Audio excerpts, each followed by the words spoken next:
Ouça agora a mensagem da Palavra de Deus.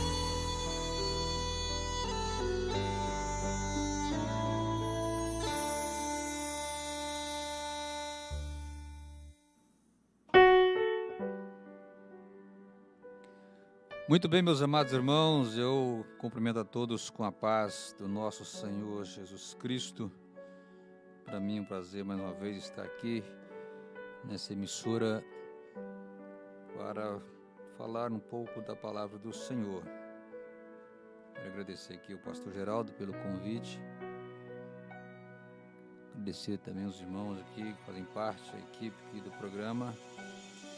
Aproveitar também aqui e oferecer a programação para o nosso pastor, Pastor Manuel, com certeza deve estar nos ouvindo neste momento. A mãe Isabel, que Deus possa continuar abençoando a vida do nosso pastor, possa restituir a sua saúde. Meus amados irmãos, abra sua Bíblia, você que tem uma Bíblia. Abra a sua Bíblia aí no Evangelho de Jesus, segundo escreveu Mateus, capítulo de número 28. Vamos ler aqui do primeiro versículo até o versículo número 6. Diz assim a palavra do Senhor. E no fim do sábado, quando já despontava o primeiro dia da semana, Maria Madalena e a outra Maria foram ver o sepulcro. E eis que houvera um grande terremoto, porque o anjo do Senhor, descendo do céu, chegou, removendo a pedra, e sentou-se sobre ela. E o seu aspecto era como um relâmpago, e o seu vestido branco como a neve.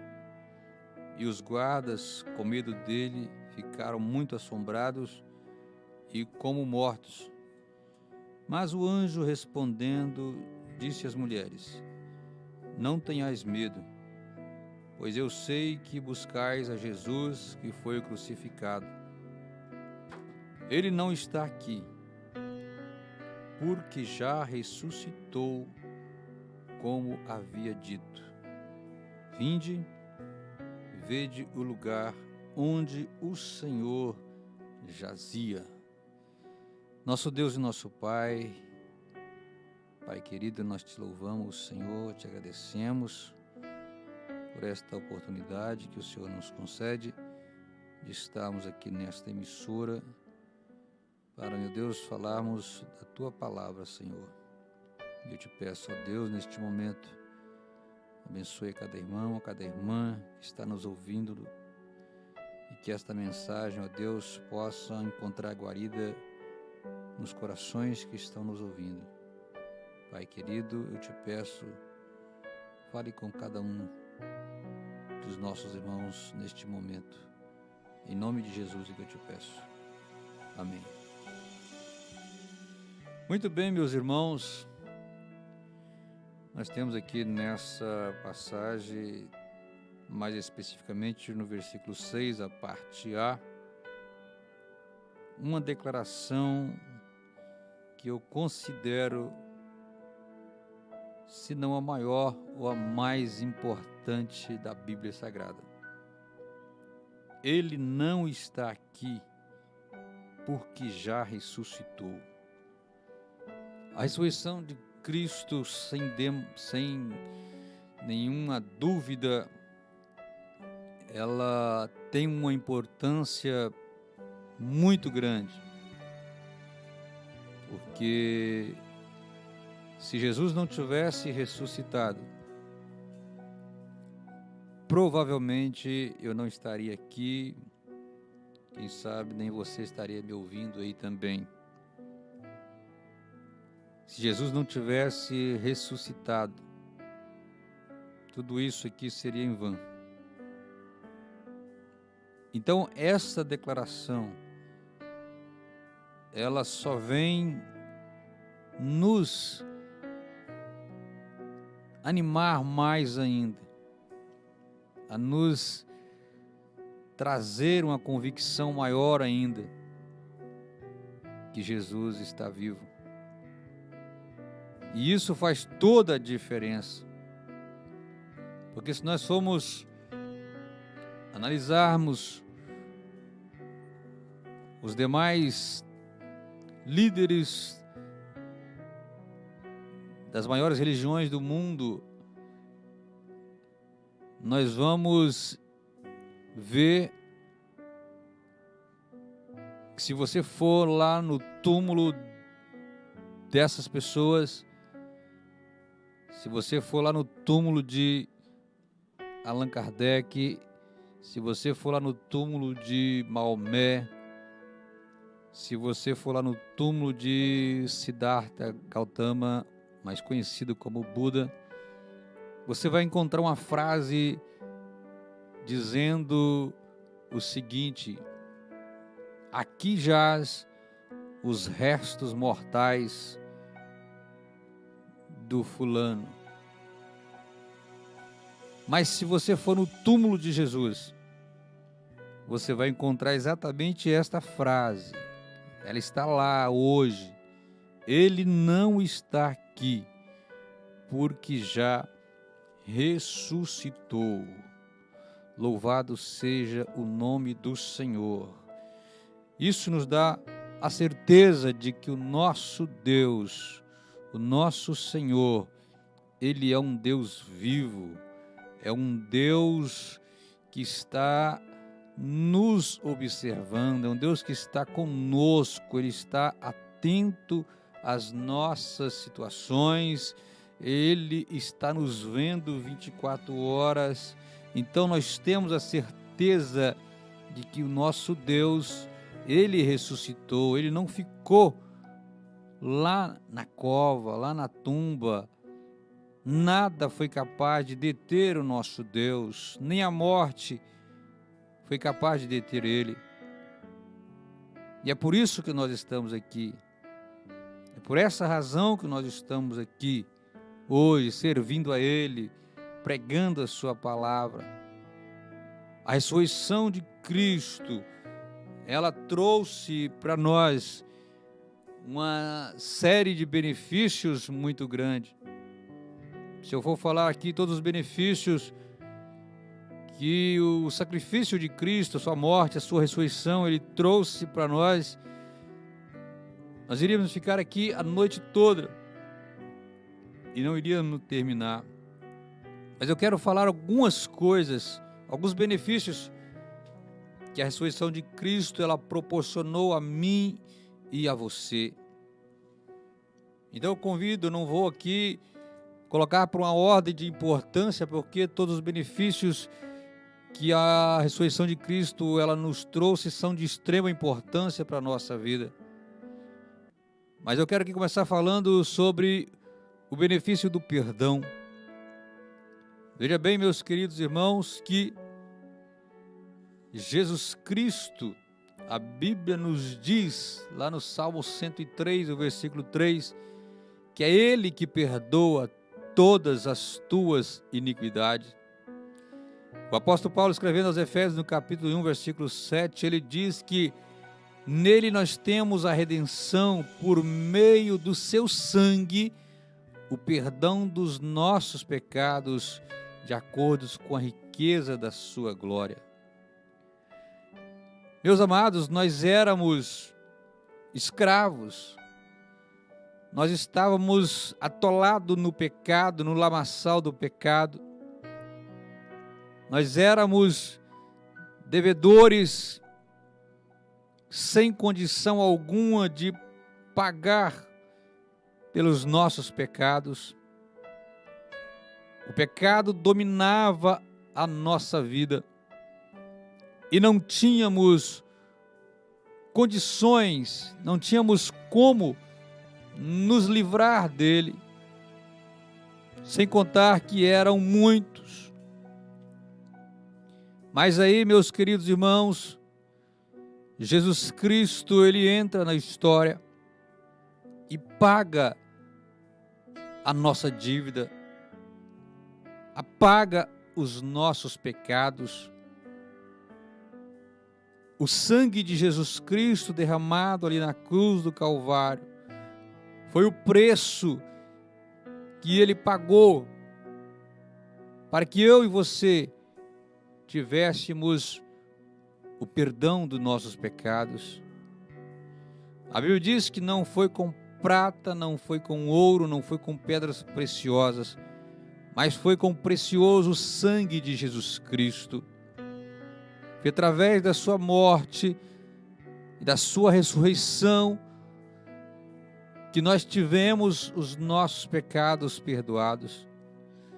É como se ele tivesse pegado lá uma cédula, uma promissória com os valores que nós devíamos, que eram enormes,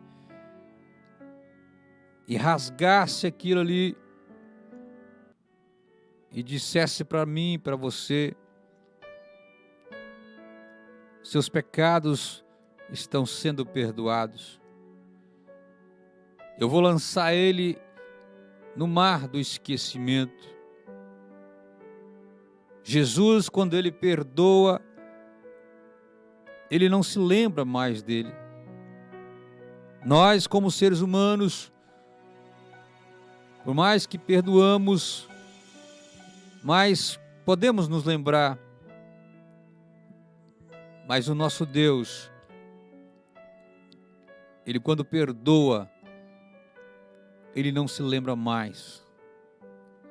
Aquilo de errado que eu fiz, que você fez, você pode ter certeza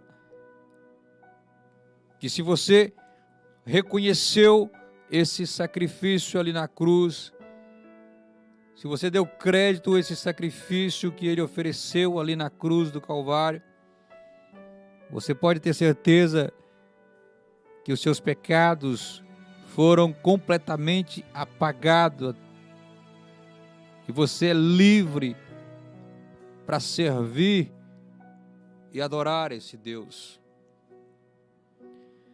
Mas a ressurreição de Cristo também nos trouxe o privilégio de sermos justificados. Veja bem, meus queridos irmãos, que o apóstolo Paulo, ele escrevendo aos Gálatas no capítulo 2:16, ele diz que nós somos justificados pela fé em Cristo Jesus. O que significa isso, ser justificado? Ser justificado, só para você, meu amigo, entender mais ou menos o que isso significa, é como se nós estivéssemos sentados no banco dos réus, prestes a ser sentenciados à morte, porque os nossos pecados, os nossos erros eram merecedores disso, de morte. E para piorar a nossa situação, ainda estamos sem ninguém para nos defendermos, sem um advogado para nos defender, ou seja, a condenação era certa. Mas aí, meus queridos irmãos, quando tudo parecia perdido, quando parecia que não teríamos saída, quando parecia que a morte era certa, aparece Jesus, se oferecendo como advogado. Só que além de advogado, diferente do advogado hoje comum, que vai ali só para te defender, o nosso advogado, Jesus Cristo, ele assumiu a nossa culpa. É como se ele chegasse e dissesse: coloca a culpa dele sobre meus ombros, eu o declaro inocente, a partir de hoje ele é inocente, a culpa dele eu estou assumindo hoje. Foi isso que Jesus fez quando ele morreu ali na cruz do Calvário. Foi isso que Jesus fez por amor. Não foi porque eu ou você merecíamos, não. Nós não merecíamos, mas o amor dele para conosco fez com que ele assumisse a nossa culpa e nos tornássemos justos diante de Deus. Então, meus queridos irmãos, esse é mais um benefício que o sacrifício de Cristo ele trouxe para a nossa vida. Um outro benefício foi a regeneração. O homem,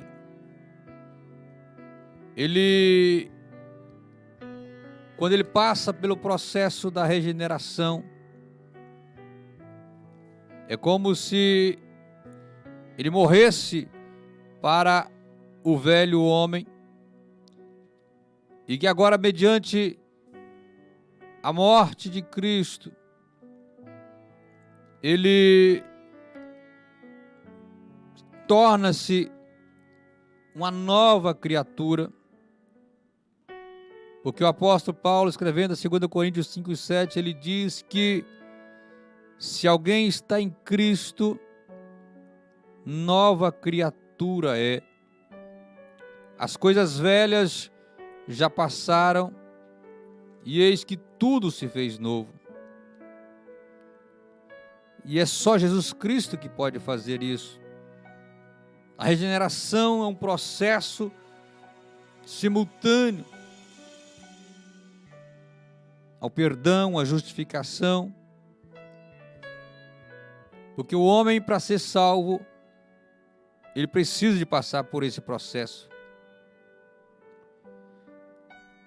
O apóstolo Paulo também escreve sobre isso na sua carta a Tito, no capítulo 3 e 5, ele diz que devido à sua misericórdia, ele nos salvou pelo lavar regenerador e renovador do Espírito Santo.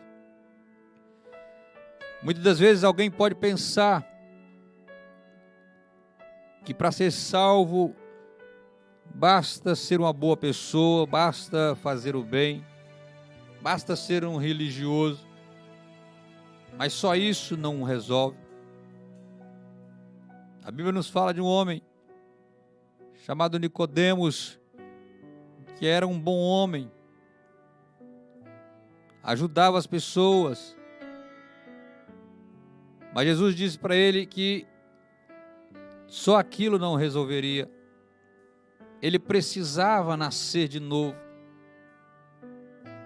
Nicodemos, a princípio, não entendeu o que significava nascer de novo. Mas Jesus estava falando exatamente desse processo da regeneração. É nascer da água e do Espírito. É se tornar um novo homem. E esse processo ele acontece exatamente quando o homem aceita a Cristo como o Senhor e Salvador da sua vida. É preciso passar por esse processo se você quer entrar no céu. Se você quer ser salvo, precisa passar por esse processo que Jesus já nos outorgou quando ele ressuscitou dos mortos. Basta o homem se prontificar e receber a Cristo como o Senhor da sua vida. Mas a morte de Cristo e a sua ressurreição, ela também nos proporcionou um livre acesso até ao trono de Deus. Lá no Antigo Testamento, todos que são leitores da Bíblia sabem que apenas o sacerdote tinha esse privilégio, tinha essa oportunidade de chegar diante, de ter acesso ao lugar santíssimo, porque havia um véu que separava, aonde o povo de Israel não podia passar. Apenas o sacerdote, uma vez por ano, entrava ali. Porém, no dia que Cristo morreu ali na cruz do Calvário, esse véu, a Bíblia diz que ele rasgou-se de alto a baixo. abrindo-se o caminho para aqueles que querem ter um contato mais íntimo com o Pai, para aqueles que querem conversar com o Pai. O acesso agora foi liberado. Então, se o homem quiser ter acesso direto a Deus, é só ele aceitar a Cristo como Senhor e Salvador da sua vida. Esse privilégio também é concedido a você. A partir do momento em que você aceita Cristo, você pode falar com Deus a qualquer momento, seja de manhã, seja meio-dia, seja de madrugada. A porta, o caminho está aberto para você chegar-se diante do trono da graça. Então, meu amigo, você que está me ouvindo neste momento, se você também quiser gozar desses privilégios, você precisa entrar por esse caminho. Porque além de tudo isso, para fechar aqui esses benefícios, Jesus trouxe a salvação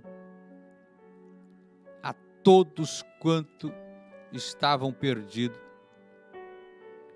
Veja bem que o apóstolo Paulo, escrevendo na sua primeira epístola a Timóteo, capítulo 1 e 15, ele diz que esta afirmação é fiel e digna de toda aceitação.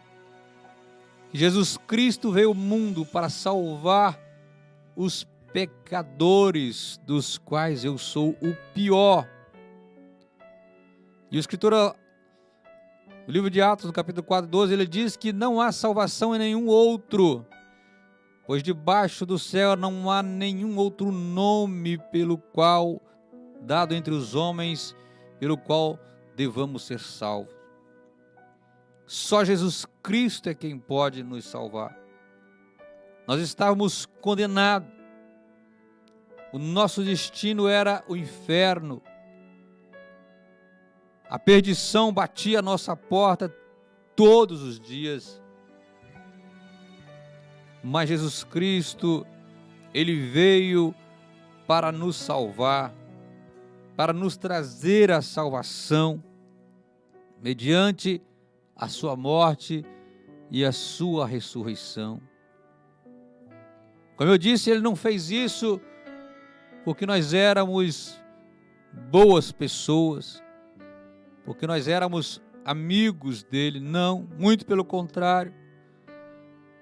Segundo o apóstolo Paulo, escrevendo aos Romanos, no capítulo 5, versículo 6 ao 8, por ali afora, ele fala que nós éramos inimigos de Deus. Nós éramos inimigos. E mesmo sendo inimigos de Deus, Ele teve misericórdia de nós. Ele enviou o seu Filho unigênico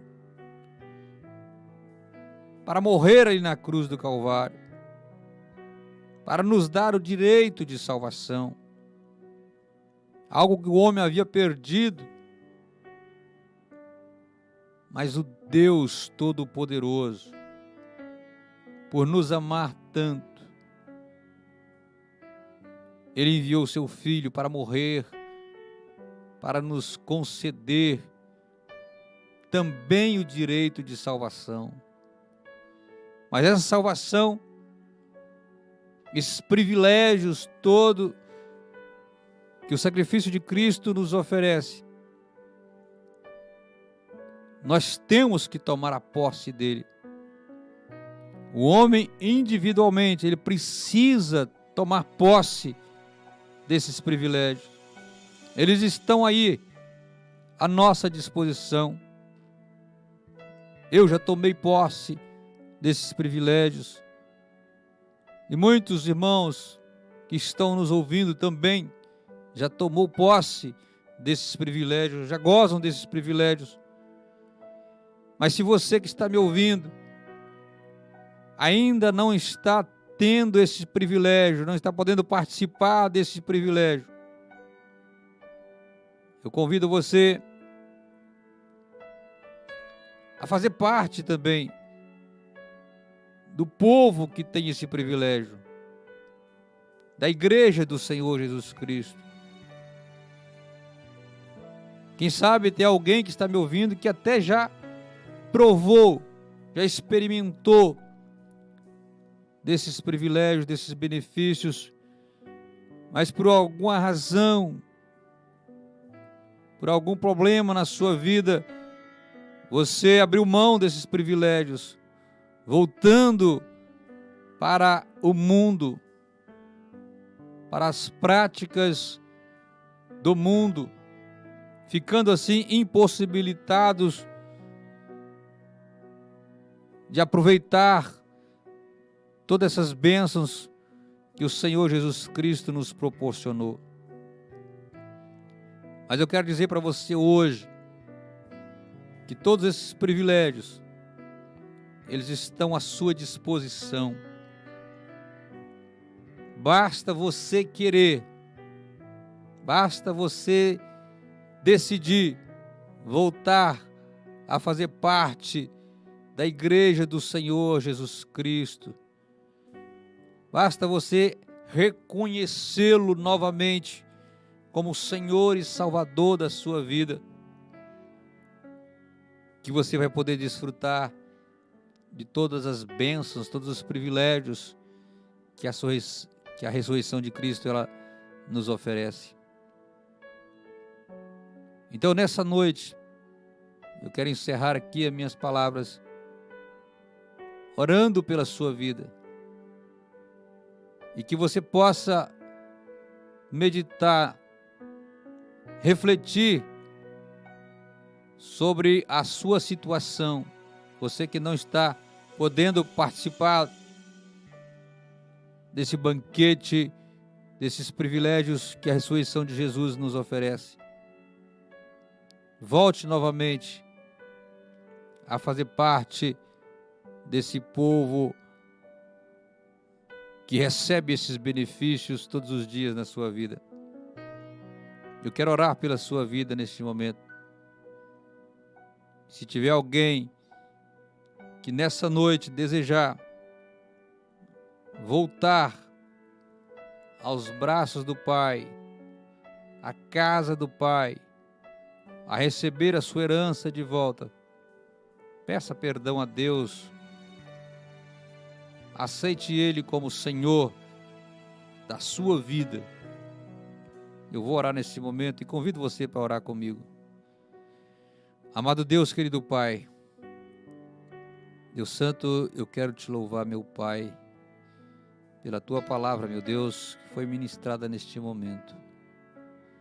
Eu quero te pedir, Pai, em favor daquelas pessoas que estão nos ouvindo neste momento.